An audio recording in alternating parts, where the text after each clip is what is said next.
And good morning, everyone. Out here on a brisk morning in North Carolina, and I am at a new spot. Dig a couple pieces of clad, and I got a really good signal here, so let's try this one live. Coming in 1147, 1148, about 4 to 5 inches down.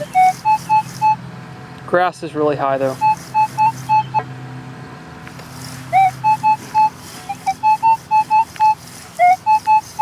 It sounds better than a clad quarter, but we will see.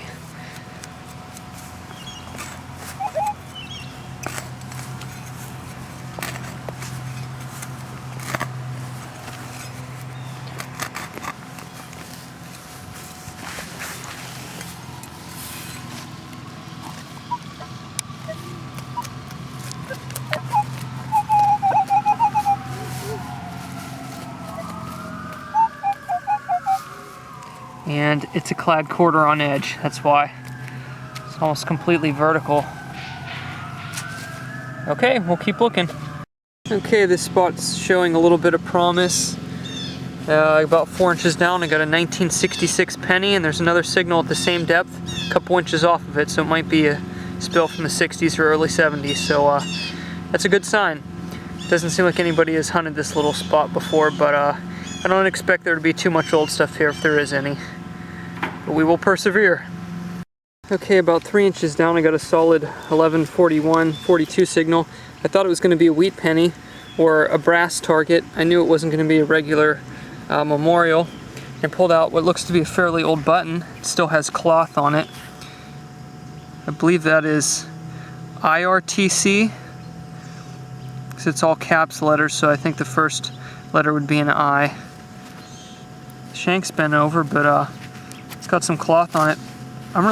When I first saw it in the hole, I thought it was going to be a World War II era Great Seal button. So I'm not sure how old this is, but I would guess around that time period from the look of it. It's a cool button right there. So nice. I'm going to look in here a little bit more thorough. I'm just skipping some of the modern penny signals because I'm scouting. And of course all the lower trash targets. I'm not gold hunting today. Obviously when you're on a long trip, sometimes you have to cherry pick spots and hop around. I'm in a big open lawn now in a shaded area because the sun's out today, so I found a shaded area and got permission. And got a 1941 wheat scent in this really fine sandy but hard, really hard soil. There's a lot of trees in this yard and it's been a little dry out, so this is the worst one I've hunted yet, but it's mostly just moss. There's really not even much grass here, so there's nothing to kill. Let's try to get some more. Okay, my last target was a modern nickel, and now I finally got something interesting. There's not many targets here.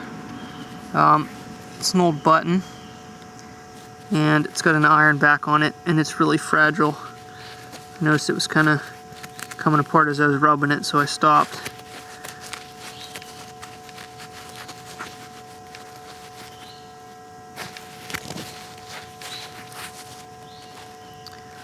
Okay, let's keep going. Okay, about a minute later, only about 3 inches down, I got a 57D Wheatie. So moving on to the other side of the yard, there's more targets.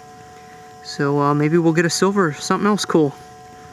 Everything here is super shallow. I got a 1240 almost right on top of the ground. I see this quarter-sized disc. It's not going to be a quarter because of how it rang up. Kind of looks the same size as the no cash value tokens and how they ring up, so we'll see. Hopefully it's a little older. Chuck E. Cheese token. Well, that's funny. 2004. Hey, still something different.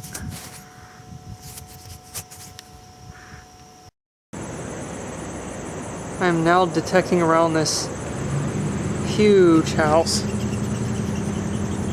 It's abandoned. I had talked to the neighbors and they gave me permission to hunt around their place, and they told me that this place is abandoned. It's probably structurally damaged. I mean, man, does it really sink in there going in towards the center of the house. It doesn't look that bad though. It's one of them places that's kind of frozen in time, like just hasn't been touched much since it's been abandoned. Anyway, I'm in a new town now, and it is bone dry here. I'm working this area slow. I already picked up 2 60s memorials, and right over where my detector was, I got a wheat spill. It was a 1944 and 1945 wheat in the same hole. So I'm pretty sure there's going to be more here. I know for a fact that in the area that I'm in, this is one of the most historic places. And just from a quick mosey around, doesn't seem like anybody's ever detected here before. The yard isn't too big though, so hopefully we can pull something old out of here. Okay, I'm back in the shade again. I was up by the curb. Oh, and by the way, I did the neighbors a little bit and then came back over here to do this again. I have about 8 wheats now. 2 of them from this yard. One was from the 20s and one was in 1918. I got a 1238, 1237, only about 3 inches down. Maybe not even 3 with the grass, probably 2 inches down by the curb. I figured it was just going to be a bottle cap because it's a high foot traffic area and there's trash everywhere. And to my surprise, out popped this Indian head. And it, let me see, looks like 1893. It's worn, but it's not in half bad shape as far as damage. Very nice and clear. Sweet coin. Okay, I'll keep slugging it out. There's no cloud cover today. The temperature isn't hot, but man, that sun's killer. Okay, this yard is absolutely infested with iron, so I have to keep doing multiple patterns and going slow. This might be that silver dime signal I'm looking for, but listen to the low tone next to it. There's like a foil / nickel signal right off to it. About a couple inches off to the right.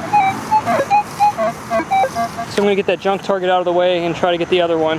I'm going to do this live because after I isolated that low tone, it came up a nice 912 signal. And it's about 3 inches down.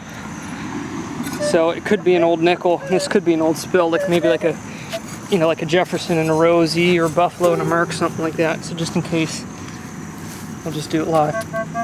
It's in here.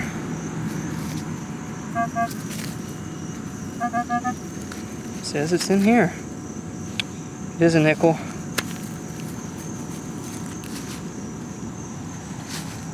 It's a Jefferson, but it looks pretty old. Let me see it. Look, put it in the sunlight, see if I can see the date. Okay, it's a 1964. So if that other one's silver, it's probably going to be a Rosie. I'll check it out. Okay, so here's the plug for the nickel. Go a couple inches over, and it is a silver. Let's pop it out. It's a Rosie. 1964.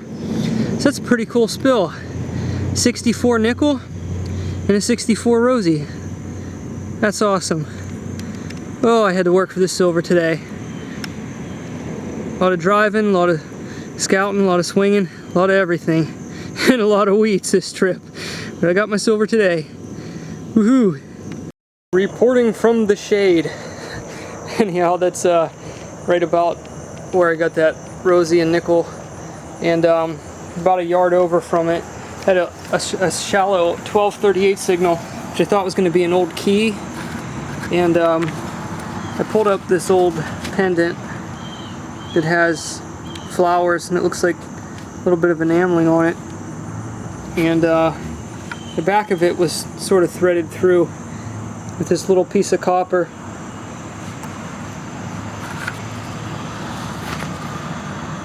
Looks like it was gold plated.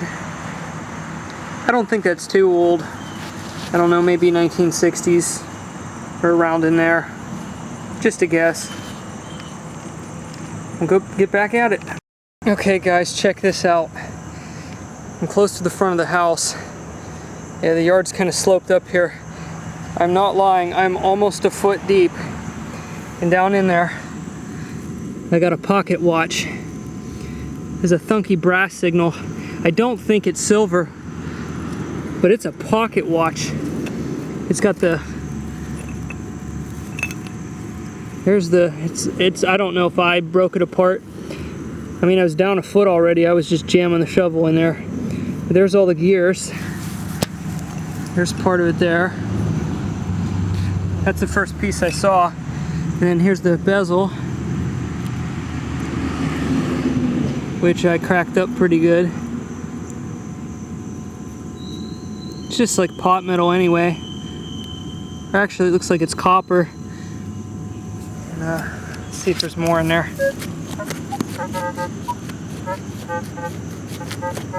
There's like tiny foil signals. That's probably little tidbits of it that chipped off. That's pretty darn cool though. Old pocket watch.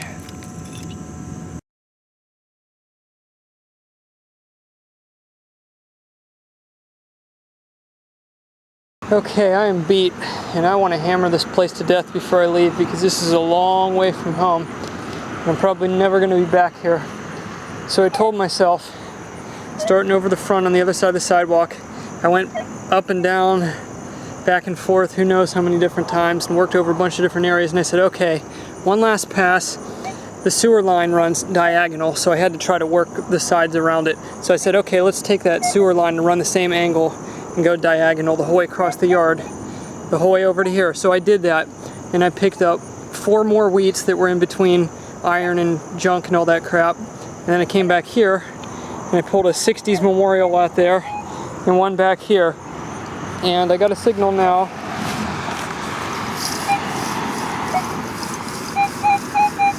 So I'm thinking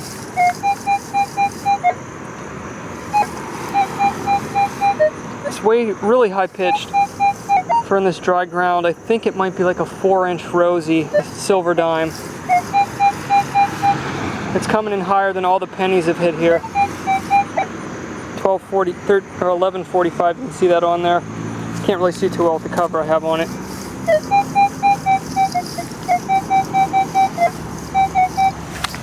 So hopefully it's a Merc, but being that shallow and the fact that most of the stuff coming out of here is not prior to the 50s and 40s, it may not be a Merc. Most of the stuff here is that I found is from the 50s and 60s mostly, and the wheat's from the 40s, especially like the 44s and 45s, and common ones. They would have been in circulation up until the 60s, so that's not really an indication of anything. Okay. Oh, there it is. Ah, it's a clad dime. Doggone it.